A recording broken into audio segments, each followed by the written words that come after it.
आपका यूनिक प्रज्ञान यूट्यूब परिवार में मैं प्रज्ञान सर हार्दिक स्वागत करता हूं, वंदन करता हूं, अभिनंदन करता हूं।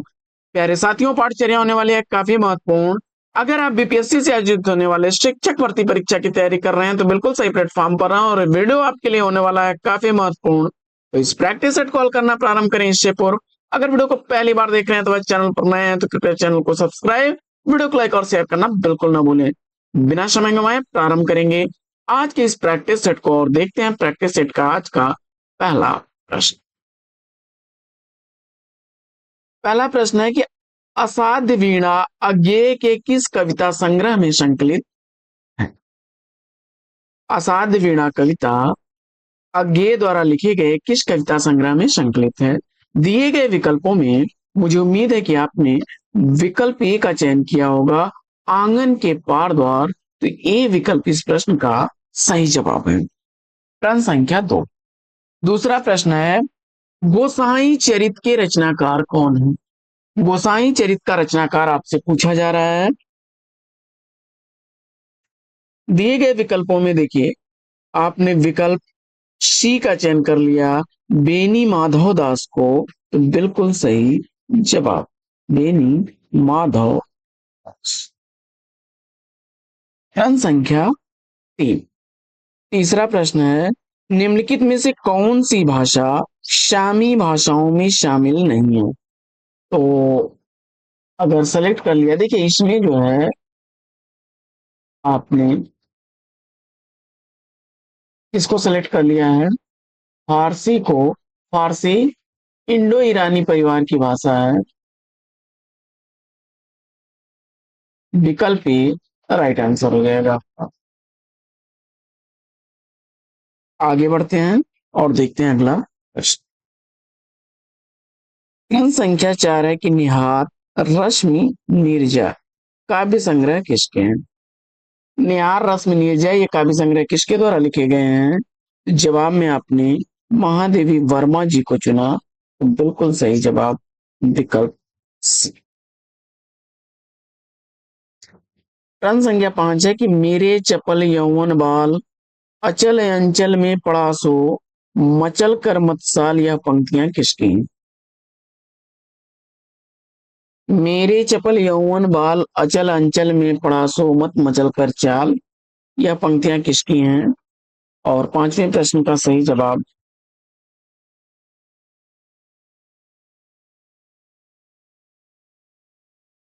मैथिली शरण गुप्त, विकल्प बी को चुना। तो राइट आंसर है आप।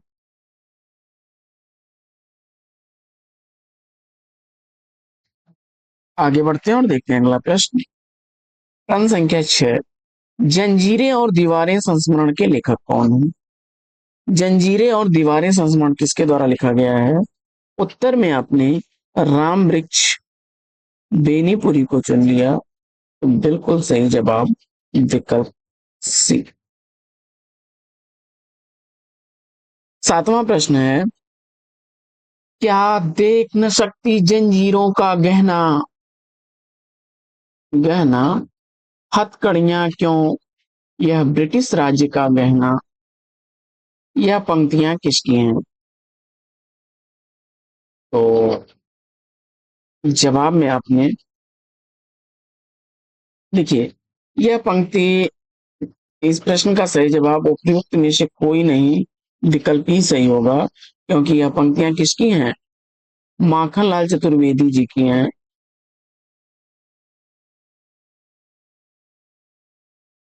माखनलाल चतुर्वेदी जी के हैं। प्रश्न संख्या 8। आठवां प्रश्न, आचार्य शुक्ल ने हिंदी साहित्य के इतिहास में देव द्वारा लिखे गए कितने ग्रंथों का उल्लेख किया है। आचार्य रामचंद्र शुक्ल जी के अनुसार हिंदी साहित्य का जो इतिहास है उसमें आचार्य देव की कितने ग्रंथों का उल्लेख है, इसका आपको जवाब बताना है। दिए गए विकल्पों में आपने 23 ग्रंथ यानी विकल्प ए का चयन कर लिया है राइट आंसर के साथ में। प्रश्न संख्या 9 है कि मैं इनका ऋणी हूं संस्मरण के लेखक कौन है। मैं इनका ऋणी हूं यह संस्मरण किसके द्वारा लिखा गया है। नौवें प्रश्न का सही जवाब 1900 59वीं संस्मरण का प्रकाशन वर्ष है और इंद्र विद्यावाचस्पति विकल्प भी सही जवाब है। 10वां प्रश्न काफी आसान सा प्रश्न है कि मधुशाला काव्य कृति के लेखक कौन है। देखिए भूलवश इसमें बच्चन सिंह मत आप लगा दीजिएगा। मधुशाला काव्य कृति किसके द्वारा लिखी गई है, तो इसका सही जवाब हो जाएगा इसमें विकल्प ही कि उपयुक्त में से कोई नहीं, क्योंकि 1935 ईस्वी की मधुशाला रचना लिखी गई है हरिवंश राय बच्चन द्वारा। किसके द्वारा? हरिवंश राय बच्चन द्वारा। काफी चर्चित रचना है। क्या बोलूं क्या याद करूं, मधुशाला, नीड़ से निर्माण, फिर 10 द्वार से सोपान तक, ये सब रचनाएं बच्चन जी की हैं। मधुकलश, देखिए रस कलश हरिओत जी की है। अगला प्रश्न है कि आधुनिक निम्नलिखित में से आधुनिक भाषाओं में किसका संबंध पैसाची बोली से है, और दिए गए विकल्पों में पैसाची बोली से संबंधित आपने सेलेक्ट कर लिया है पंजाबी को, तो विकल्प सी राइट आंसर है। पैसाची अपभ्रंश की पैसाची जो बोली है उससे पंजाबी है। 12वां प्रश्न है कि आज और आज से पहले किसकी आलोचनात्मक रचना है। आज और आज से पहले आलोचनात्मक रचना का रचनाकार आपसे पूछा जा रहा है, तो दिए गए विकल्पों में आपने कुंवर नारायण विकल्प ए का चयन करके सही उत्तर दिया है। प्रश्न संख्या 13वां प्रश्न, शमशेर का गद्य हिंदी का जातीय गद्य है, किसका कथन है। शमशेर का गद्य हिंदी का जातीय गद्य है, यह कथन किसका है। तो जवाब में आपने इसको सेलेक्ट कर लिया रामचंद्र तिवारी, विकल्प बी को बिल्कुल सही जवाब रामचंद्र तिवारी जी का है। आइए बढ़ते हैं आगे और देखते हैं प्रश्न संख्या 14वां प्रश्न, आंगन के पार द्वार काव्य कृति का रचनाकार। अभी इस रचना पर हम लोगों ने ऊपर भी चर्चा की थी और उत्तर में आपने 1961 ईस्वी का प्रकाशित यह काव्य रचना किसकी है, अज्ञेय जी की है, तो विकल्प बी राइट आंसर बनेगा।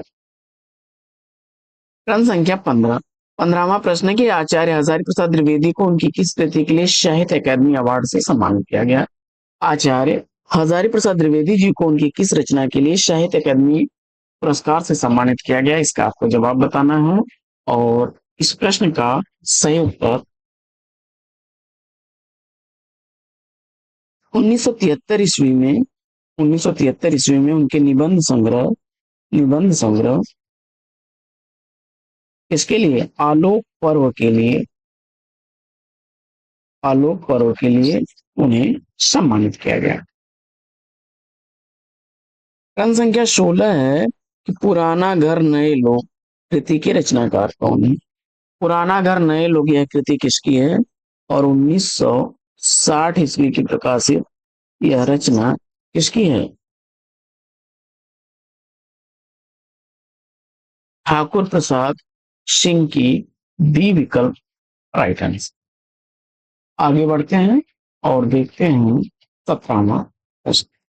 प्रश्न संख्या 17 है कि रस को व्यंजना का व्यापार किसने कहा। रस के संदर्भ में या रस को व्यंजना का व्यापार किसने कहा है। दिए गए विकल्पों में देखिए आनंदवर्धन और भरत मुनि, ये दोनों नहीं है, विकल्प सी इसका सही जवाब है अभिनव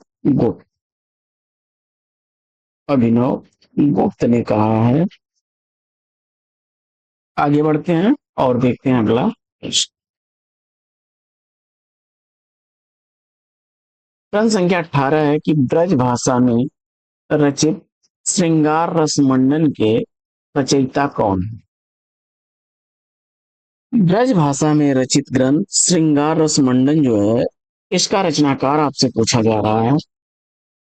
दिए गए विकल्पों में विठल नाथ को चुना आपने, सी विकल्प राइट आंसर हो जाएगा। 19वां प्रश्न है कि आत्मनिरीक्षण आत्मकथा के लेखक कौन है। काफी चर्चित और अक्सर परीक्षाओं में पूछी जाती है। यह आत्मकथा 1958 ईस्वी की आत्मकथा है और इसके लेखक हैं सेठ गोविंद दास।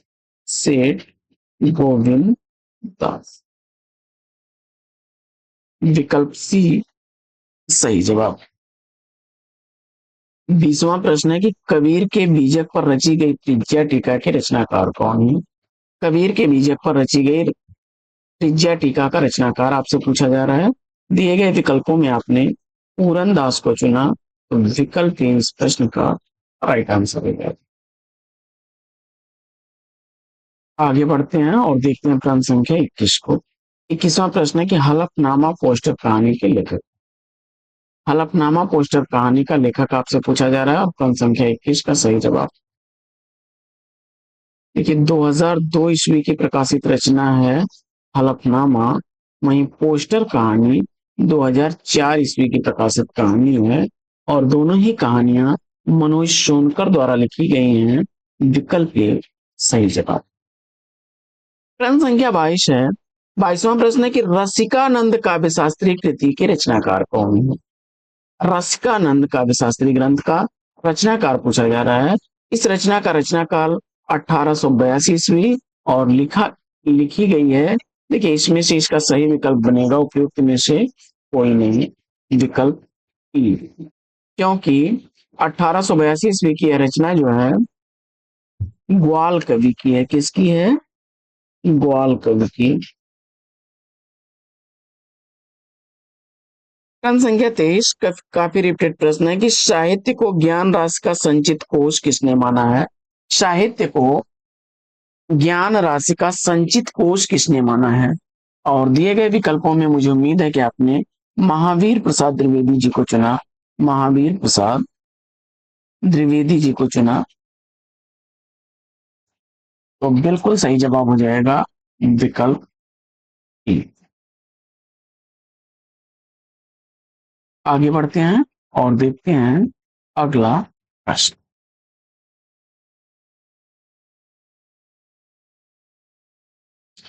प्रश्न संख्या 24।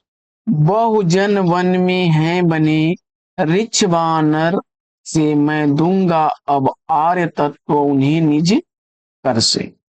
बहुजन वन में है बने रिछ वानर से अब मैं दूंगा अब आर्य तत्व उन्हें निज कर से। यह पंक्तियां किस रचनाकार की हैं?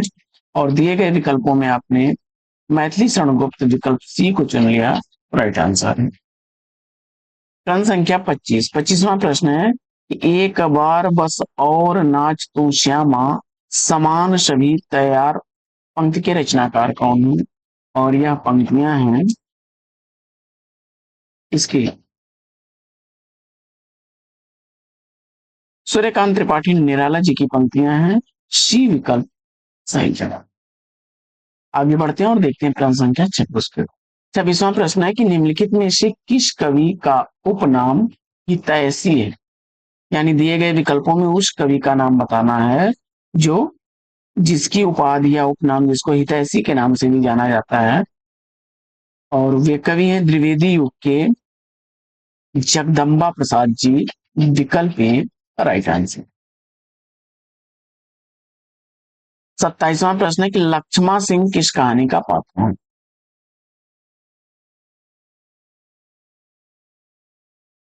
तो इसमें से विकल्प चारों गलत हैं, उपयुक्त में से कोई नहीं। अगर विकल्प ई को आपने उत्तर में चुना तो राइट आंसर हो जाएगा। लक्ष्मण सिंह जो है कोसी का घटवार कहानी है। कोसी का घटवार और राजशेखर जोशी की कहानी है। राजशेखर जोशी की कहानी है, तो इसका विकल्प ही राइट आंसर था। अगला प्रश्न है कि भोला राम का जीव व्यंग कृति के लेखक कौन है?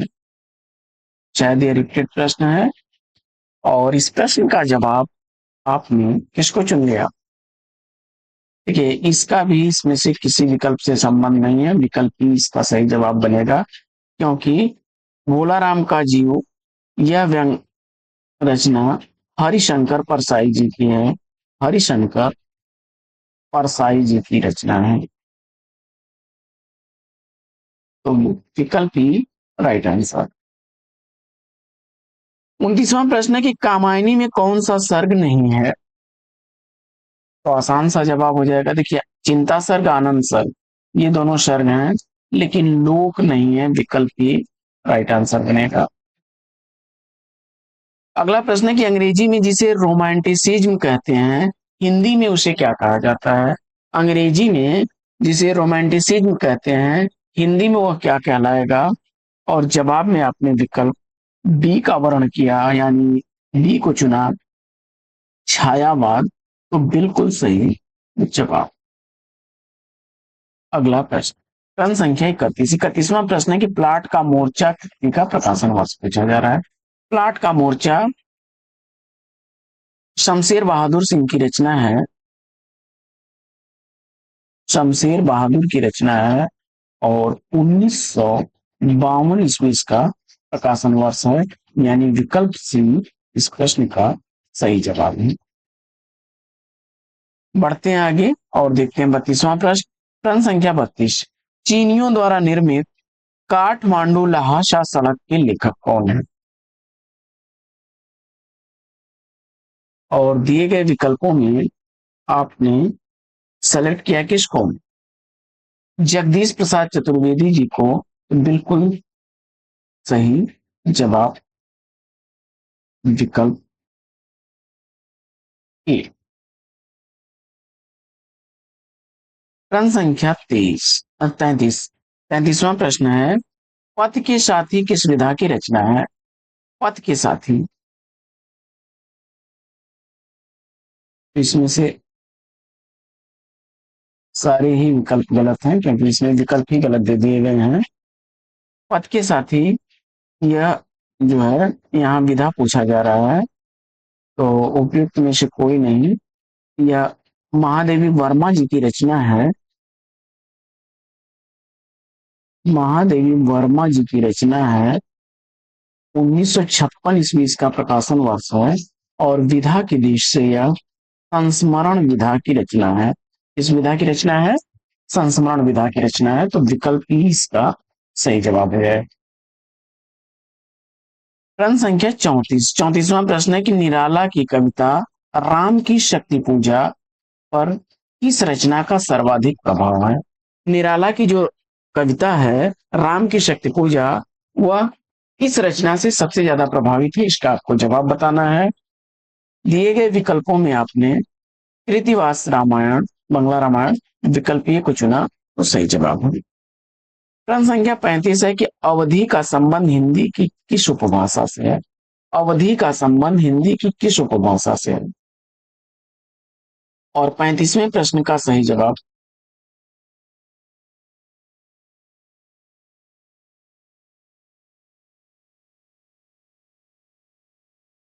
देखिए, यहां भी सारे विकल्प इसके सही नहीं हैं। जो अवधि बघेली छत्तीसगढ़ी, अवधि बघेली छत्तीसगढ़ी, ये जो है बोलियां पूर्वी हिंदी की बोलियां हैं, पूर्वी हिंदी की बोलियां हैं। इसका विकल्प ई राइट आंसर है।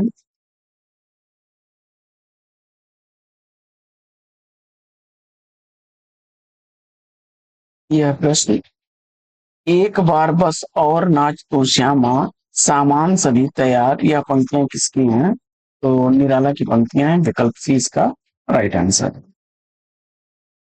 अगला प्रश्न है कि कविता करके तुलसी न लसे, कविता पालसी तुलसी की कला, यह कथन किसका है? कविता करके तुलसी न लसे, कविता करके तुलसी न लसे, कविता पालसी तुलसी की कला, यह कथन किसका है? और दिए गए विकल्पों में आपने विकल्प सी अयोध्या सिंह उपाध्याय हरिऔध जी को चुना, राइट आंसर हो जाएगा आपका विकल्प सी। अगला प्रश्न है कि फारसी में राजतुल हकायक की रचना किसने की? राजतुल हकायक किसके द्वारा लिखी गई रचना है?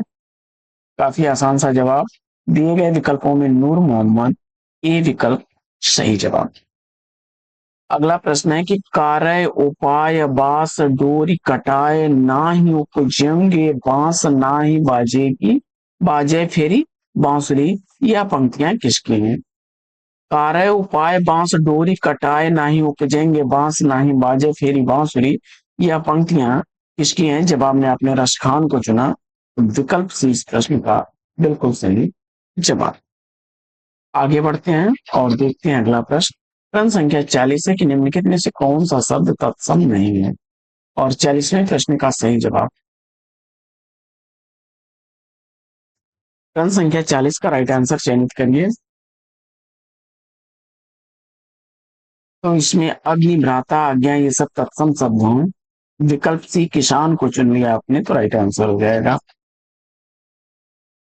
तत्सम नहीं है, पूछा जा रहा है यहाँ पर। अगला प्रश्न है कि क्या भूलूं क्या याद करूं के प्रारंभ में उत्तर प्रदेश के बस्ती जिले के किस गांव का उल्लेख है? क्या भूलूं क्या याद करूं जो रचना है उसमें उत्तर प्रदेश के बस्ती जिले के किस गांव का उल्लेख हरिवंश राय बच्चन जी ने किया है? तो दिए गए विकल्पों में आपने अमोढ़ा को चुना, तो सी विकल्प सही जवाब। अगला प्रश्न। अगला प्रश्न है नेपाली क्रांति कथा रिपोर्टाज के लेखक कौन है? नेपाली क्रांति कथा रिपोर्टाज का लेखक पूछा जा रहा है आपसे। और इस प्रश्न का सही उत्तर मुझे उम्मीद है कि आपने फणीश्वर नाथ रेणु को चुना होगा, तो विकल्प सी इस प्रश्न का सही जवाब। आगे बढ़ते हैं और देखते हैं अगला प्रश्न। अगला प्रश्न है कि रंगमंच के व्यवहारिक अनुभव के लेखक कौन है? रंगमंच के व्यवहारिक अनुभव यह रचना किसकी है? दिए गए विकल्पों में आपने सेलेक्ट किया उपेंद्र नाथ सी विकल्प को सही जवाब के साथ है। फटाफट क्वेश्चन करते रहिए। प्रश्न संख्या 44 है कि नैहर जन्म भरब बरु जाई जियत न करब सवति सेवकाई। यह पंक्तियां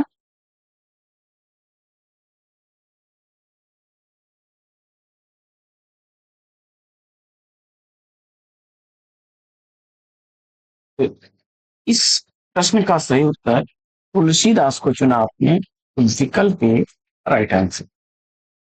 प्रश्न संख्या 45 है कि केशव केशन यस करी बैरहु जस न करान चंद्र बदन मृग लोचनी बाबा कही कही जाए। यह पंक्तियां किस रचना की? प्रश्न संख्या 45 का सही जवाब केशव केसन यस करी बैरहु जस न कराय चंद्र बदन मृग लोचनी बाबा कही कही जाए। केशवदास कहते हैं क्या जैसा मेरे साथ हुआ ऐसा किसी और के साथ न हो। केशव केशन अस्करी बैरह जस न कराए, ऐसा दुश्मन के साथ भी ना हो। क्यों? चंद्र बदन मृगलोचनी सुंदर सुंदर स्त्रियां उनको क्या है बाबा कह के जा रहे हैं, इससे बड़ा दुख उनके लिए कोई और नहीं। जवाब में आपने विकल्प एक केशवदास चुना, तो राइट आंसर। 46वां प्रश्न है कि मैथिली में यात्री उपनाम से कविता करने वाले कवि कौन हैं? मैथिली में यात्री उपनाम से कविता करते थे वे कवि कौन हैं?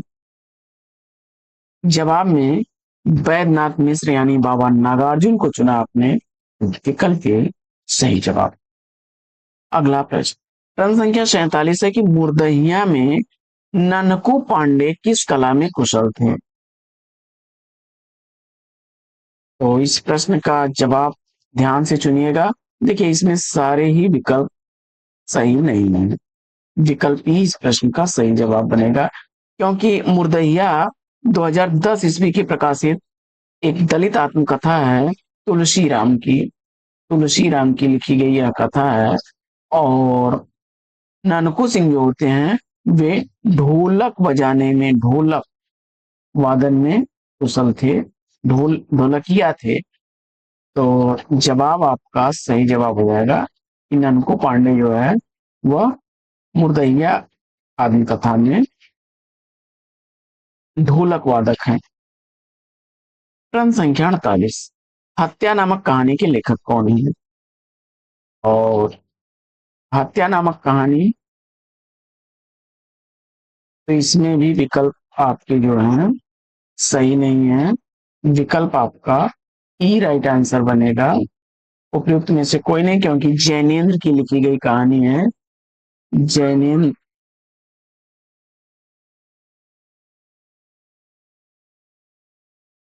जैनेन्द्र की लिखी गई कहानी है।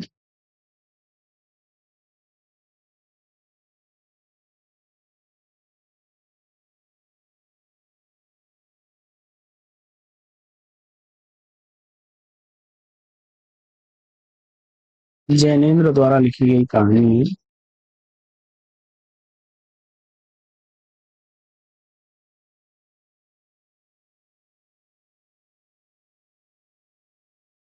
तो विकल्प ई इस प्रश्न का सही जवाब। प्रश्न संख्या 49, सुमिंद्रानंदन पंत की काव्यकृति कौन सी नहीं है? सुमिंद्रानंदन पंत द्वारा लिखी गई कौन सी काव्यकृति नहीं है? प्रश्न संख्या 49 का सही जवाब। ग्राम्य और उगांत ये दोनों रचनाएं तो सुमिंद्रानंदन पंत की हैं, लेकिन दीप शिखा यह महादेवी वर्मा की रचना है। महादेवी वर्मा की रचना है। विकल्प ए राइट आंसर हो जाएगा। प्रश्न संख्या 50 है कि राम की शक्ति पूजा निराला जी ने कब इसकी रचना की थी? तो दिए गए विकल्पों में आपने सेलेक्ट कर लिया है विकल्प ए 1936 ईस्वी को। राइट आंसर है आपका। आगे बढ़ते हैं और देखते हैं अगला प्रश्न। लाल धरती रिपोर्टाज के लेखक कौन है? लाल धरती रिपोर्टाज किसके द्वारा लिखा गया रिपोर्टाज है? उत्तर में मुझे उम्मीद है कि आपने सेलेक्ट किया होगा किसको? अमृत राय को। तो विकल्प ए सही जवाब।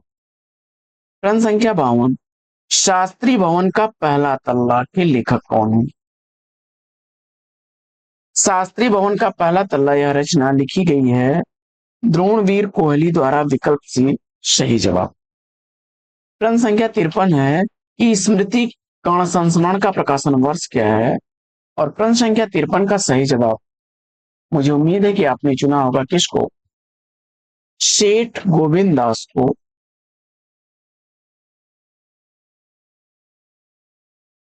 देखिए, सेठ गोविंद दास द्वारा लिखी गई यह रचना है। सेठ गोविंद दास द्वारा लिखी गई रचना, और इसका प्रकाशन वर्ष है 1959 ईस्वी। विकल्प ए सही जवाब। अगला प्रश्न है कि रस को नाट्य तक सीमित रखने का सर्वप्रथम विरोध किसने किया? और रस को नाट्य तक सीमित रखने का सर्वप्रथम विरोध किसने किया है? दिए गए विकल्पों में विकल्प ए अभिनव गुप्त सही जवाब। प्रश्न संख्या 55 है कि बोलने वालों की संख्या तथा भौगोलिक व्यापकता के देश से सबसे बड़ा भाषा परिवार कौन? और इसमें आपने विकल्प ए को चुना, बहुरूपी परिवार। तो राइट आंसर है। प्रश्न संख्या 56 है कि ईश्वर मर गया यह घोषणा किसने की?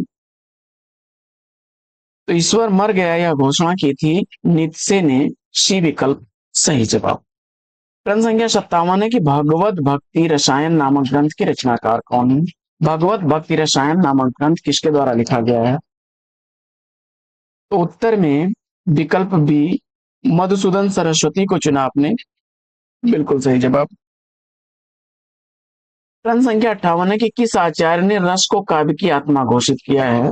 रस को काव्य की आत्मा किसने कहा है? प्रश्न संख्या 58 का सही जवाब आचार्य विश्वनाथ। विकल्प ए को चुना आपने। तो सही जवाब। प्रश्न संख्या 59, जमाने में हम आत्मकथा के रचनाकार कौन है?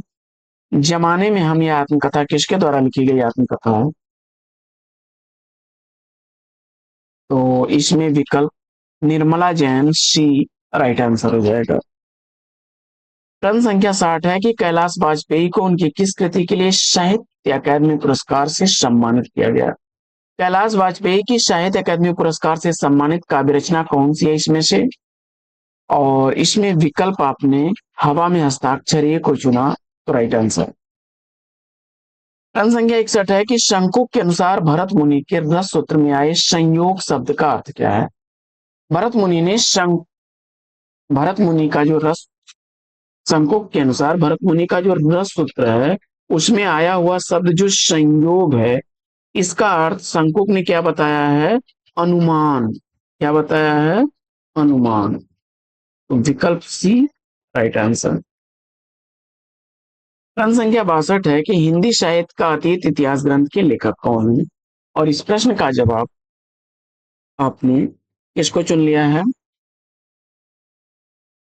हिंदी साहित्य का अतीत इतिहास ग्रंथ विश्वनाथ प्रसाद मिश्र का है। विकल्प बी सही जवाब। प्रश्न संख्या 63 है कि रस निष्पत्ति में ब्रह्म सहोदर की व्याख्या किसने की है? रस निष्पत्ति में ब्रह्म सहोदर की व्याख्या किसने की है?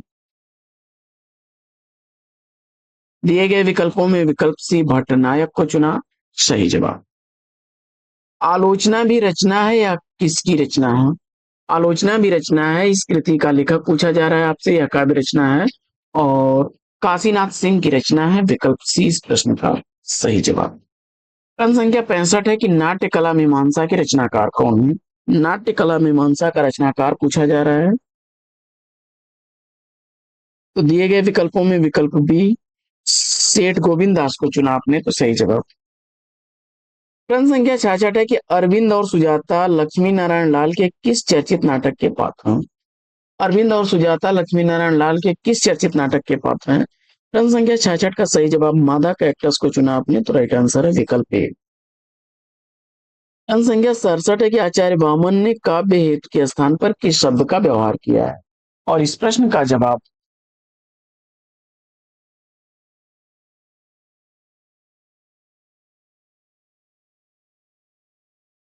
काव्यांग शब्द विकल्प ए को चुना, तो राइट आंसर।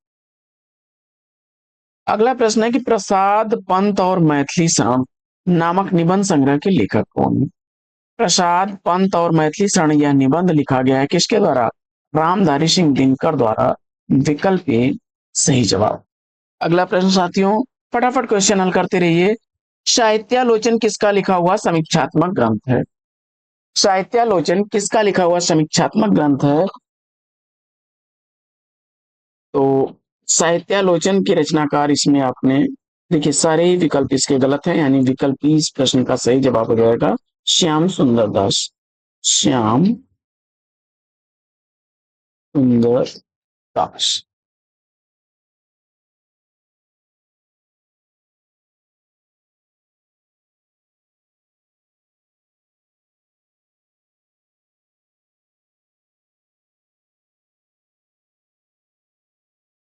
अगला प्रश्न, टूटना कहानी का प्रकाशन काल क्या है? यह कहानी राजेंद्र यादव द्वारा लिखी गई है और टूटना कहानी 1966 ईस्वी की प्रकाशित कहानी।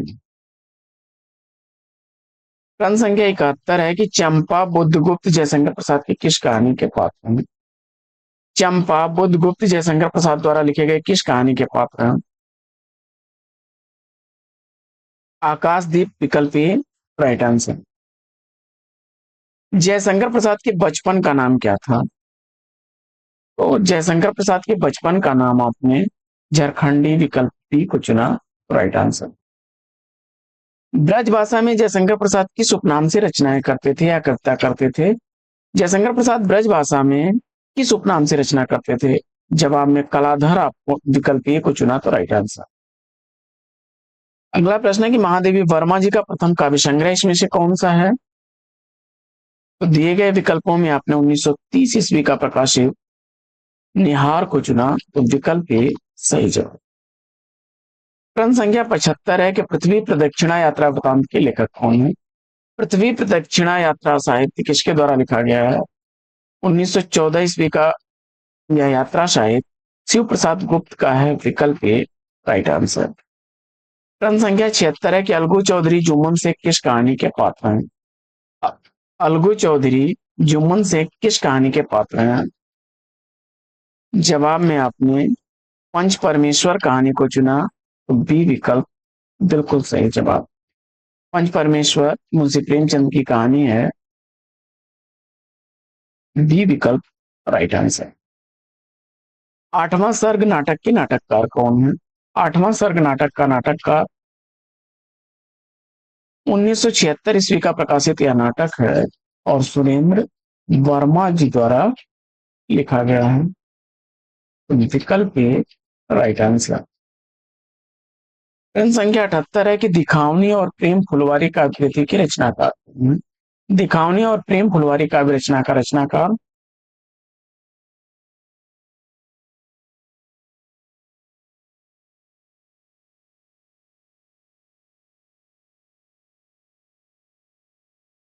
मुंह दिखावनी यह रचना 1874 ईस्वी की है। वहीं 1873 ईस्वी की है प्रेम फुलवारी, और दोनों ही रचनाएं भारतेंदु हरिश्चंद्र की हैं। विकल्प ए राइट आंसर। विरुद्धों का सामंजस्य कर्म क्षेत्र का सौंदर्य है, यह किसकी धारणा है? विरुद्धों का सामंजस्य कर्म क्षेत्र का सौंदर्य है, यह धारणा किसकी है? जवाब में आपने आचार्य रामचंद्र शुक्ल जी को चुना, तो विकल्प बी बिल्कुल सही जवाब। अगला प्रश्न है कि कबहू न भणुआ रन चढ़े, कबहू न बाजी बंग, यह पंक्तियां किसकी हैं? जवाब में आपने गंग कवि विकल्प बी को चुन लिया, राइट आंसर आपका। अगला प्रश्न है कि बिखरे मोती कहानी संग्रह की लेखिका कौन है? सुभद्रा कुमारी चौहान द्वारा लिखी गई 1932 ईस्वी की प्रकाशित यह कहानी है। तो आज का प्रैक्टिस सेट साथियों लेगा यहीं पर विराम। वीडियो कैसा लगा कमेंट करके जरूर बताइए। फिर मिलते हैं आपसे अगले वीडियो में एक नए प्रश्न, एक नया टॉपिक, एक नया अंदाज में। तब तक के लिए लेंगे आपसे विदा। आपका जीवन मंगलमय हो। Best wishes best of luck. जय हिंद साथियों। प्रश्न संख्या 41 है कि नाटक के लिए रंगमंच होना चाहिए, रंगमंच के लिए नाटक नहीं। नाटक के लिए रंगमंच होना चाहिए, नाटक के लिए रंगमंच होना चाहिए, रंगमंच के लिए नाटक नहीं। यह कथन किसका है? जवाब में जयशंकर प्रसाद विकल्प ए को चुना आपने, बिल्कुल सही जवाब। अगला प्रश्न प्रश्न संख्या 42 है कि अलंकार प्रकाश काव्य के रचनाकार कौन है? अलंकार प्रकाश काव्य कृति का रचनाकार पूछा जा रहा है आपसे, जिसका रचनाकाल 1648 ईस्वी है और यह भूषण मुरलीधर द्वारा लिखा गया है। विकल्प ए सही जवाब। प्रश्न संख्या 43 कविता के नए प्रतिमान आलोचना साहित्य।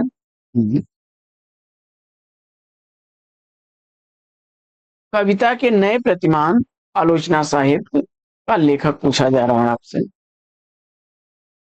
तो कविता के नए प्रतिमान, यह आलोचना देखिए, कविता के नए प्रतिमान और कविता के नए प्रतिमान, नए कविता के प्रतिमान और कविता के नए प्रतिमान दो ग्रंथ हैं। तो कविता के नए प्रतिमान आलोचना ग्रंथ यह नामवर सिंह जी की आलोचनात्मक रचना है। 1968 ईस्वी इसका प्रकाशन हुआ है। आगे बढ़ते हैं। लक्ष्मीकांत वर्मा की भी एक रचना है, हो सकता है आगे प्रश्न मिले हमें। अगला प्रश्न है कि सतरंगे पंखों वाली कृति किसकी है?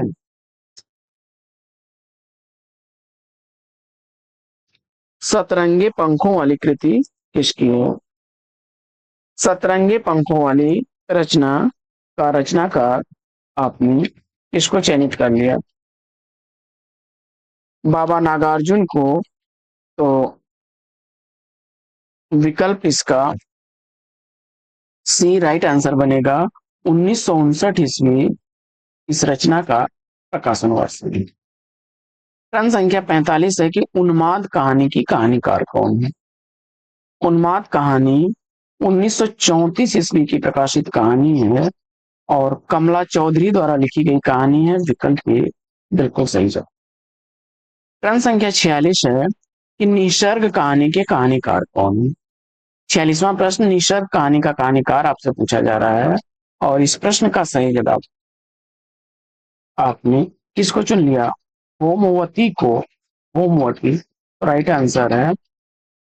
1939 ईस्वी का प्रकाशन वर्ष है। आगे बढ़ते हैं और प्रश्न संख्या 47वां, ये एक टुकड़ा शांति रथ, एक टुकड़ा शांति रथ कहानी संग्रह किसका है? जवाब में आपने विकल्प बी को चुना। शश प्रभा शास्त्री 1991 ईस्वी इसका प्रकाशन वर्ष है। 1991 ईस्वी इसका प्रकाशन वर्ष है। आगे बढ़ते हैं और देखते हैं अगला प्रश्न। प्रश्न संख्या 48। बंधे पांव का सफर कहानी की कहानीकार कौन है? बंधे पांव का सफर कहानी की कहानीकार पूछा जा रहा है। तो जवाब इसमें विकल्प ए, विकल्प बी, विकल्प सी और विकल्प डी। एक भी नहीं सही है, यानी विकल्प ई इस प्रश्न का राइट आंसर बनेगा। क्योंकि बंधे पांव का सफर कहानी किसके द्वारा लिखी गई है? प्रतिभा वर्मा द्वारा। प्रतिभा वर्मा की यह कहानी 1984 ईस्वी की प्रकाशित कहानी है, याद रखिएगा। आगे बढ़ते हैं और देखते हैं प्रश्न संख्या 49 को कि एक सुबह और कहानी की रचनाकार कौन है? एक सुबह और यह कहानी किसके द्वारा लिखी गई है? तो जवाब में इसमें प्रतिभा वर्मा को चुना आपने, तो राइट आंसर है 1978 ईस्वी की प्रकाशित यह कहानी प्रतिभा वर्मा की है, विकल्प सी। अगला प्रश्न। प्रश्न संख्या 50 है कि सुख दुखात्मको रसः कहने वाले आचार्य कौन है? तो दिए गए विकल्पों में मुझे उम्मीद है कि आपने विकल्प सी को चुना होगा, रामचंद्र गोविंद। राइट आंसर है। आगे बढ़ते हैं और देखते हैं प्रश्न संख्या 51 को। प्रश्न संख्या 51 है कि हिम किरीटनी काव्य संग्रह के रचनाकार कौन है? हिम किरीटनी काव्य संग्रह का रचनाकार 1943 ईस्वी की प्रकाशित यह रचना है और इसके रचनाकार के रूप में आपने इसको माखनलाल चतुर्वेदी जी को चुन लिया, तो विकल्प ए बिल्कुल सही जवाब। प्रश्न संख्या 52। दूसरे देश काल में कहानी की लेखिका कौन है? दूसरे देश काल में यह कहानी किसके द्वारा लिखी गई है? और दिए गए विकल्पों में से आपने किसको चयनित कर लिया है? 1992 ईस्वी की यह प्रकाशित कहानी है और राजेश सेठ द्वारा लिखी गई है। ए विकल्प राइट आंसर है। आगे बढ़ते हैं और देखते हैं अगला प्रश्न। प्रश्न संख्या 53 है, त्रिवेणी में किन महाकवियों की समीक्षा प्रस्तुत की गई है? त्रिवेणी रचना में किन महाकवियों की समीक्षा प्रस्तुत की गई है, इसका आपको जवाब बताना है।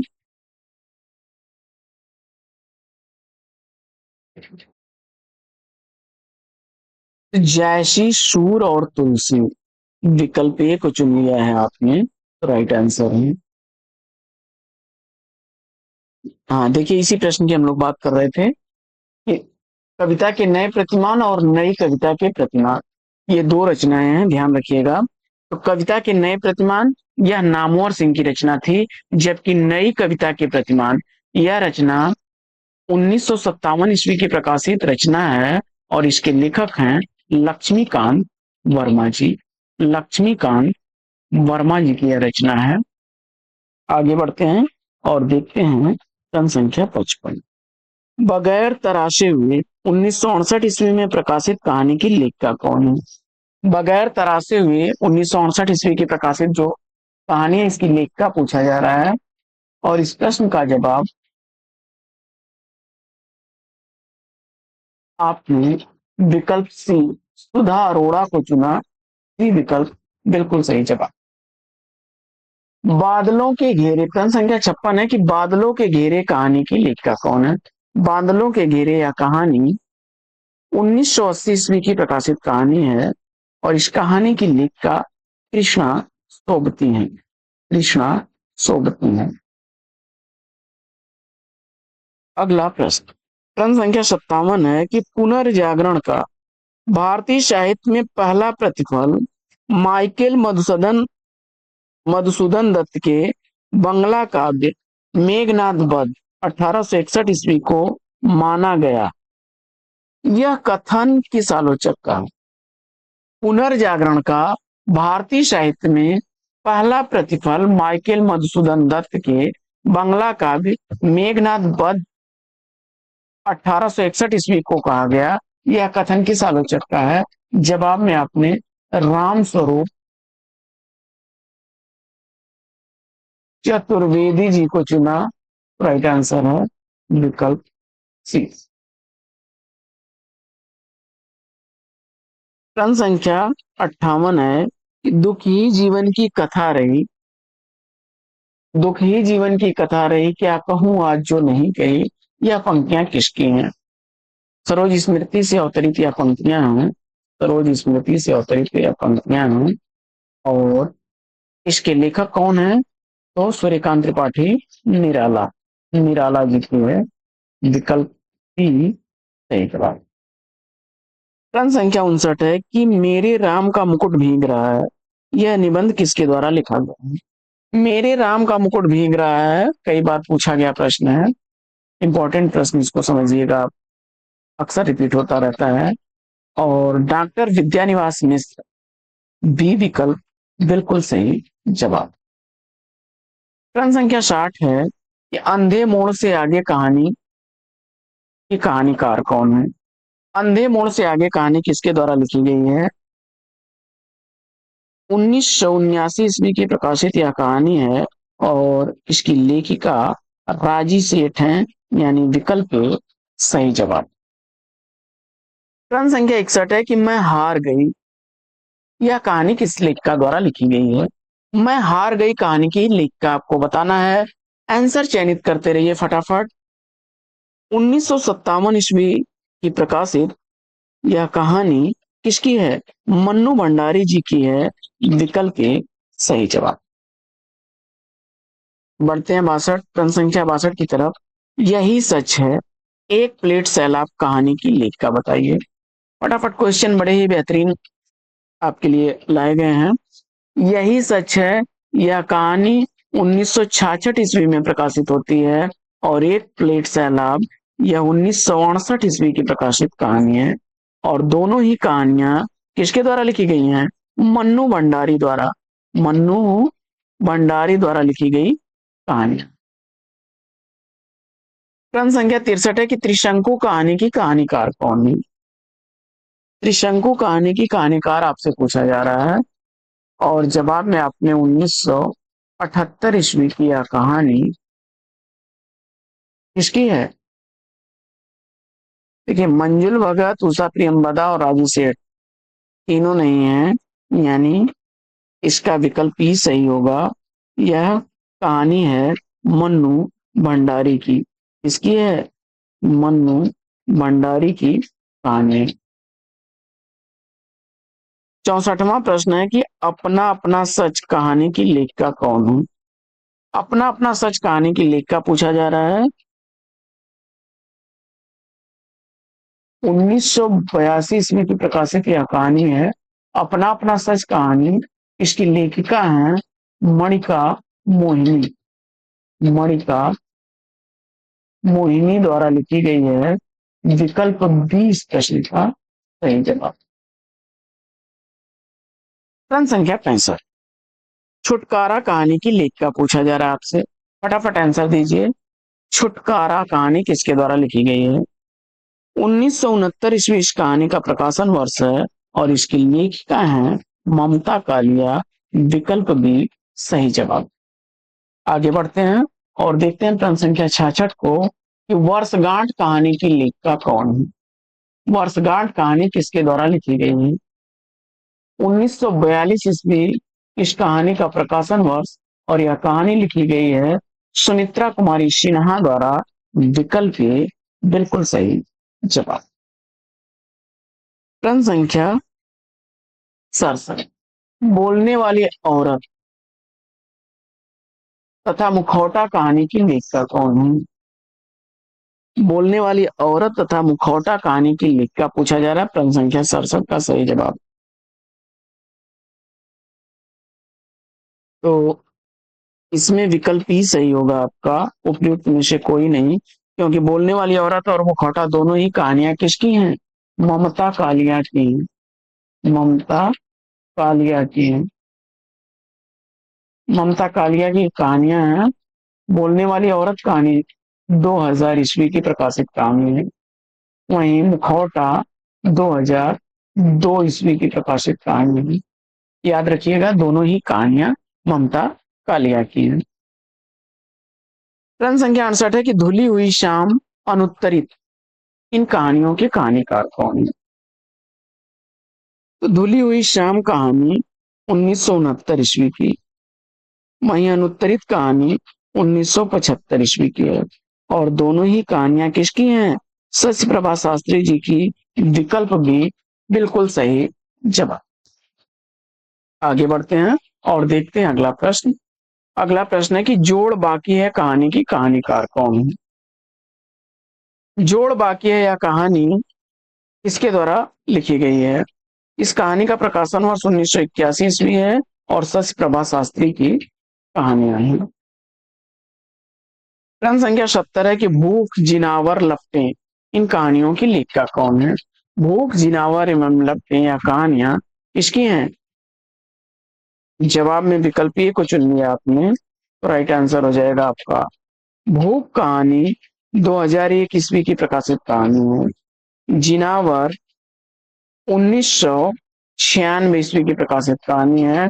वहीं लपटें 2000 ईस्वी की प्रकाशित कहानी है और सभी कहानियां चित्रा मुद्गल की हैं।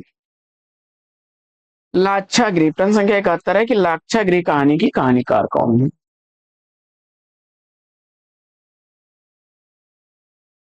उत्तर में आपने चित्रा मुद्गल को चुना तो विकल्प सी सही जवाब। कवि कंठाभरण ग्रंथ का रचनाकार पूछा जा रहा है आपसे। कवि कंठाभरण ग्रंथ आचार्य क्षेमेंद्र द्वारा लिखा गया है। विकल्प सी सही जवाब। प्रश्न संख्या 73 है कि हादसे आत्मकथा का प्रकाशन वर्ष क्या है? हादसे आत्मकथा का प्रकाशन वर्ष पूछा जा रहा है और इस प्रश्न का जवाब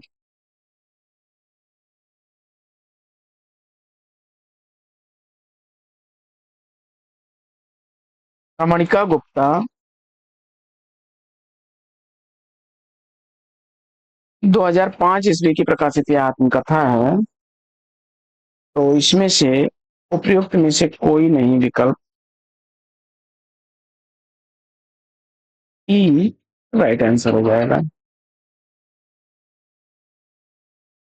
2005 ईस्वी की प्रकाशित रमणिका गुप्ता की आत्मकथा है हादसे। काला शुक्रवार, युद्ध विराम, ये दोनों कहानियां किसकी हैं? काला शुक्रवार यह कहानी 2004 ईस्वी की प्रकाशित कहानी है।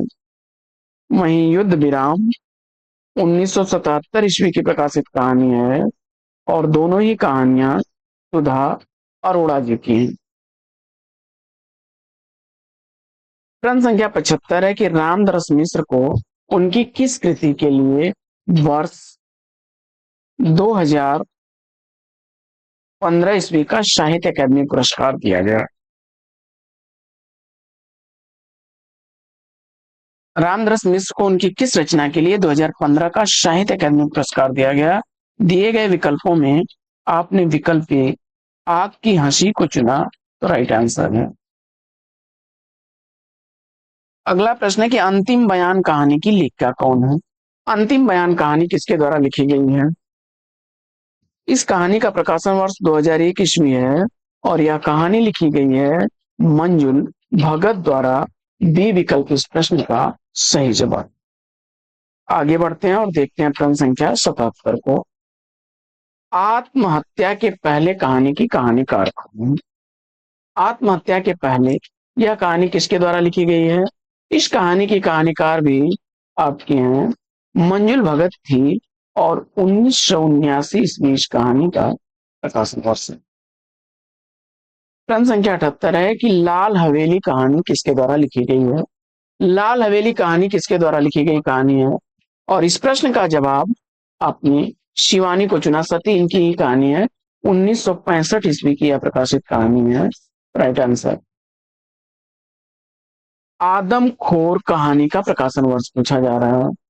प्रश्न संख्या 79 का सही जवाब चयनित करिए। चंद्र किरण सौनरेखा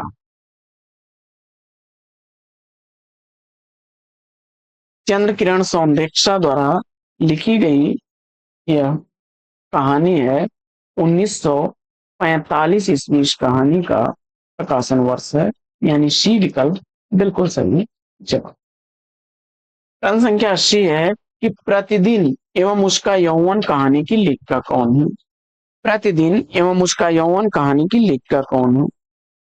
प्रतिदिन एवं उसका यौवन यह कहानी दोनों ही लिखी गई है ममता कालिया द्वारा। ए विकल्प राइट आंसर है। प्रतिदिन कहानी 1983 ईस्वी की प्रकाशित कहानी है, जबकि उसका यौवन कहानी 1985 ईस्वी की प्रकाशित कहानी है। प्रश्न संख्या 81, डॉक्टर नगेंद्र की कौन सी पुस्तक के लिए साहित्य अकादमी पुरस्कार से उन्हें सम्मानित किया गया? यानी इसमें से उस रचना को बताना है जिसके लिए उन्हें साहित्य अकादमी पुरस्कार से सम्मानित किया गया है। और जवाब बड़ा ही आसान सा इसका था, आपने विकल्प ए रस सिद्धांत को चुन लिया, राइट आंसर है आपका 1965 ईस्वी। अगला प्रश्न, पूर्वी हिंदी की बोली कौन सी नहीं है? अवधी, बघेली और छत्तीसगढ़ी।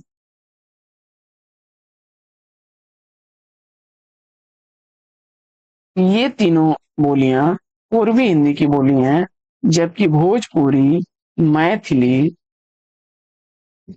और मगही, मैथिली मगही भोजपुरी ये तीनों बिहारी हिंदी की बोलियां हैं। कंफ्यूजन में कभी कभी बिहारी और पूर्वी हिंदी में लोग कंफ्यूज हो जाते हैं। यह बिहारी हिंदी की बोली है, यानी मैथिली मगही और भोजपुरी। अगला प्रश्न है कि कड़वे सच कहानी की लेखिका कौन है? कड़वे सच कहानी किसके द्वारा लिखी गई है?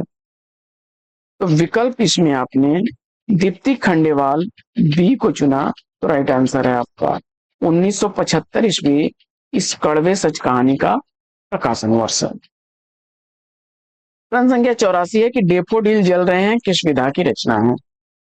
डेफोडिल जल रहे हैं किस विधा की रचना है? मृदुला गर्ग द्वारा लिखी गई यह रचना है, मृदुला गर्ग द्वारा लिखी गई यह रचना है। 1978 ईस्वी इस रचना का प्रकाशन वर्ष है। और विधा की दृष्टि से अगर बात करें, यह कहानी विधा की रचना है। विकल्प ए के साथ सही जवाब पर है। प्रश्न संख्या 85 है कि खत्म होने के बाद कहानी की लेखिका कौन है? खत्म होने के बाद कहानी किसके द्वारा लिखी गई है? उत्तर में मणिका मोहिनी, सी विकल्प बिल्कुल सही जवाब। प्रश्न संख्या 86 है, लेडीज क्लब कहानी की लेखिका कौन है? लेडीज क्लब कहानी किसके द्वारा लिखी गई है? इस कहानी का प्रकाशन वर्ष ठहरता है 1976 ईस्वी। और इस कहानी की लेखिका आपने विकल्प ए मंजुल भगत को चुना है सही जवाब के साथ। फटाफट क्वेश्चन हल करते रहिए। बढ़ते हैं प्रश्न संख्या 87 की तरफ। और 87वां प्रश्न आपकी स्क्रीन पर कि अभी तलाश जारी है कहानी का प्रकाशन वर्ष क्या? अभी तलाश जारी है कहानी किस वर्ष प्रकाशित हुई थी? मणिका मोहिनी द्वारा लिखी गई यह कहानी है, और इस कहानी का प्रकाशन वर्ष 1976 ईस्वी है, यानी विकल्प 20 प्रश्न का सही उत्तर है। प्रश्न संख्या 87। प्रश्न संख्या 87 है 88 है, स्वप्न दंश कहानी की कहानीकार कौन है? स्वप्न दंश कहानी यह कहानी भी उसी लेखिका द्वारा लिखी गई है, यानी मणिका मोहिनी द्वारा लिखी गई। 1978 ईस्वी का प्रकाशन वर्ष। औरतें और बातें कहानी की लेखिका कौन है? औरतें और बातें यह कहानी किसके द्वारा लिखी गई है? 1980 ईस्वी की प्रकाशित यह कहानी दीप्ति खंडेलवाल द्वारा लिखी गई है, डी विकल्प सही। प्रश्न संख्या 90 है कि टुकड़ा टुकड़ा आदमी की लेखिका कौन है? टुकड़ा टुकड़ा आदमी यह किसके द्वारा लिखी गई है? 1977 ईस्वी की प्रकाशित यह कहानी है मृदुला गर्ग जी की, विकल्प ए सही जवाब। आगे बढ़ते हैं और देखते हैं प्रश्न संख्या 91। दिव्या उपन्यास का लेखक पूछा जा रहा है आपसे। दिव्या उपन्यास, यशपाल को उत्तर में चुना आपने, सही जवाब है 1945 ईस्वी उपन्यास का प्रकाशन वर्ष है। प्रश्न संख्या 92 है कि शुक्ल जी ने न तो भारत के रूढ़िवाद को स्वीकार किया, न पश्चिमी व्यक्तिवाद को। उपर्युक्त कथन किस लेखक का है? शुक्ल जी ने न तो भारत के रूढ़िवाद को स्वीकार किया, न पश्चिमी व्यक्तिवाद को। उपर्युक्त कथन किस लेखक का है? जवाब में आपने सेलेक्ट कर लिया है इसको, रामविलास शर्मा। विकल्प ए को बिल्कुल सही उत्तर। प्रश्न संख्या 93 है कि हिंदी की प्रसिद्ध कहानी कसाई बाड़ा किसके द्वारा लिखी गई है? कसाई बाड़ा शिवमूर्त की कहानी है। विकल्प 20 प्रश्न का सही जवाब। अगला प्रश्न है कि कवियों की उर्मिला विषयक उदासीनता निबंध के लेखक कौन है? कवियों की उर्मिला विषयक उदासीनता किसके द्वारा लिखी गई रचना है? और प्रश्न संख्या 94 का सही जवाब आचार्य महावीर प्रसाद द्विवेदी जी। सी विकल्प को चुना तो राइट आंसर है। प्रश्न संख्या 95 है कि अमोला के रचनाकार कौन है? अमोला का रचनाकार आपसे पूछा जा रहा है और इस प्रश्न का जवाब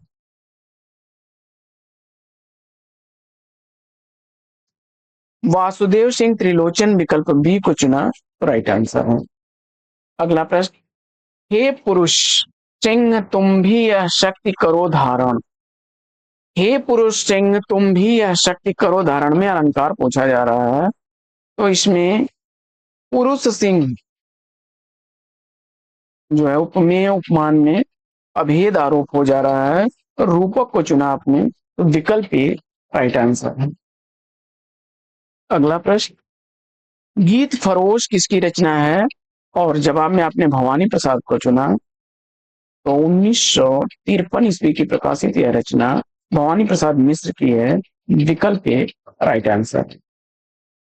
अगला प्रश्न है कि अंगद के पांव निबंध के लेखक कौन है? अंगद के पांव निबंध का निबंधकार आपने किसको चुन लिया? श्रीलाल शुक्ल जी को, तो राइट आंसर है श्रीलाल शुक्ल जी द्वारा लिखा गया यह निबंध है और 1958 ईस्वी इस निबंध का प्रकाशन वर्ष है। अगला प्रश्न है कि युग की गंगा के रचनाकार कौन है? युग की गंगा रचना का रचनाकार आपसे पूछा जा रहा है। 1947 ईस्वी की प्रकाशित यह रचना किसकी है? केदारनाथ अग्रवाल जी की। विकल्प ए सही जवाब। अगला प्रश्न है कि निशा निमंत्रण मिलन यामिनी रचनाओं के रचनाकार कौन है? निशा निमंत्रण और यामिनी दोनों ही रचनाएं किसकी हैं? हरिवंश राय बच्चन जी की हैं। निशा निमंत्रण रचना 1938 ईस्वी की, वहीं मिलन यामिनी 1950 ईस्वी की प्रकाशित रचना है। और अगला प्रश्न है कि दवा किस भाषा का शब्द है? जवाब में आपने फारसी भाषा चुन लिया, तो राइट आंसर है विकल्प सी। तो साथियों, आज का यह प्रैक्टिस सेट यहीं पर लेगा विराम, लेकिन प्रैक्टिस सेट कैसा लगा कमेंट्स करके जरूर बताइए। और अगर आप चाहते हैं कि आपके लिए ऐसे ही वीडियोस आते रहें तो वीडियो को लाइक और शेयर कर दीजिएगा। कमेंट बॉक्स में अपने विचार, अभिव्यक्ति, सुझाव जरूर दीजिए, जिससे कि हमें पता चल सके कि हम आपके लिए और क्या सुधार कर सकते हैं। तो साथियों, फिर मिलते हैं आपसे अगले वीडियो में। आपसे लेंगे विदा। Best wishes, best of luck. जय हिंद साथियों।